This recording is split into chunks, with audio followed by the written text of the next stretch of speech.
प्रश्न 11 आत्मा के संबंध में सूफियों के विचारों को समझाइए। उत्तर, सूफीवाद में किसी सूफी संत दरवेश दरवेश या पीर की मृत्यु होती है तो उसे विशाल कहते हैं, जिसका अर्थ मिलन है। सूफीवाद के अनुसार जब कोई दरवेश अपने मिलन शरीर का त्याग कर अपनी आत्मा को परमात्मा से जोड़ देता है वे अ, दो या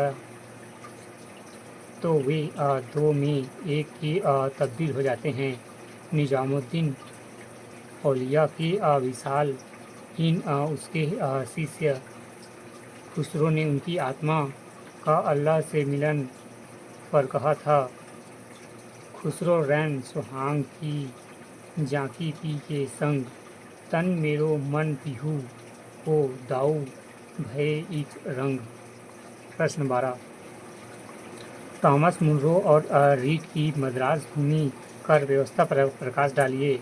उत्तर, मद्रास भूमि की कर व्यवस्था संपूर्ण भारत के अन्य क्षेत्रों से अलग थी, जहां ब्रिटिशर्स ने रैयतों के व्यक्तित्व स्तर पर समझौते किए। इस व्यवस्था का नाम रैयतवाड़ी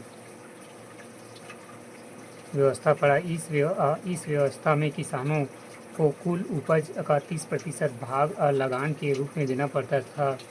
यदि उत्पादन न हो तो भी किसान को अपना घर खेत गिरवी रख कर या बेच कर की अदायगी करनी होती थी। परिणाम स्वरूप कर्नल रीड एवं थॉमस मुनरो ने कई अत्याचार तमिल किसानों के साथ किया। प्रश्न 13 स्वराज दल की स्थापना के क्या कारण थे? उत्तर, स्वराज दल की स्थापना 1 जनवरी 1923 को देशबंधु चित्तरंजन दास एवं मोतीलाल नेहरू ने की थी। इसकी स्थापना के पीछे निम्नलिखित उत्तरदायी थे। पहला, गांधीवादी आंदोलन से मोह भंग हो गया, क्योंकि महात्मा गांधी ने असमय असहयोग आंदोलन को वापस ले लिया, जबकि चित्तरंजन दास और मोतीलाल नेहरू ने इस आंदोलन को लंबा खींचना चाहते थे।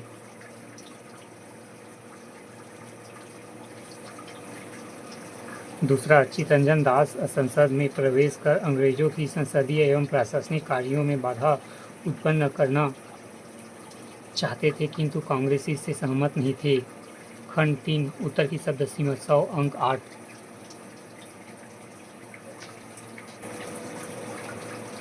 प्रश्न 14 भारत के निम्न पूर्व पाषाणकालीन मद्रास की संस्कृति का विवरण दीजिए। उत्तर, लगभग 2.5 लाख वर्ष पूर्व भारत में पाषाणकालीन संस्कृतियों का विकास हुआ। पाषाणकालीन संस्कृति को हथियारों की उपलब्धता के आधार पर अंग्रेज इतिहासकारों ने पूर्व पाषाण काल, मध्य पाषाण काल और उत्तर पाषाण काल में विभाजित की।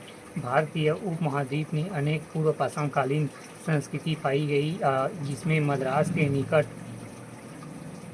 स्थित पोलवरम एक महत्वपूर्ण स्थल है। इस स्थल की खोज 1863 में एक ब्रिटिश पुरातत्वविद रॉबर्ट बुश फूड ने की थी।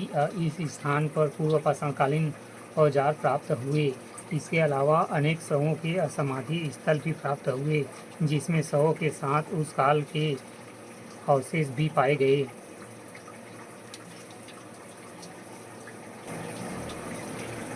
प्रश्न 15 मुगल काल में विदेशी व्यापार की स्थिति पर प्रकाश डालिए। उत्तर, 16 से 17वीं शताब्दी में भारत का विदेश व्यापार अत्यधिक विकसित था, क्योंकि भारत बड़ी मात्रा में वस्तुओं का आयात निर्यात करता था, जो इस प्रकार थी।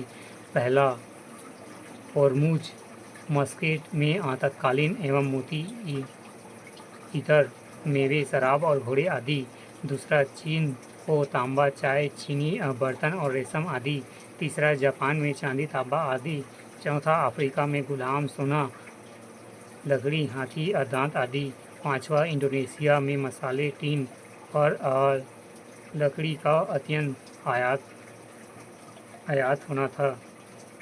भारत रेशम, नील, सूती कपड़े, चावल, चीनी, नारियल, मसाले, हीरे तथा बारूद का निर्माण करता था। भारत के प्रमुख बंदरगाह सूरत, दीव, गोवा, मंगतूर, कोचीन, मछलीपट्टनम, मद्रास और हुगली। प्रश्न 16 सन 1857 की क्रांति के स्वरूप पर डॉक्टर R.C. मजूमदार और डॉक्टर S.N. सेन के विचारों की समीक्षा कीजिए। उत्तर 1857 की क्रांति के स्वरूप को लेकर विद्वानों में मध्य सदा से ही विवाद रहा है। जब V.D. सावरकर ने अपनी पुस्तक the Indian war of independence 1857 में से प्रथम स्वतंत्रता संग्राम की संज्ञा दी, आज़ाद भारत में भारत सरकार ने इसके स्वरूप निर्धारण के लिए S.N. सेन की नियुक्ति किया, जिन्होंने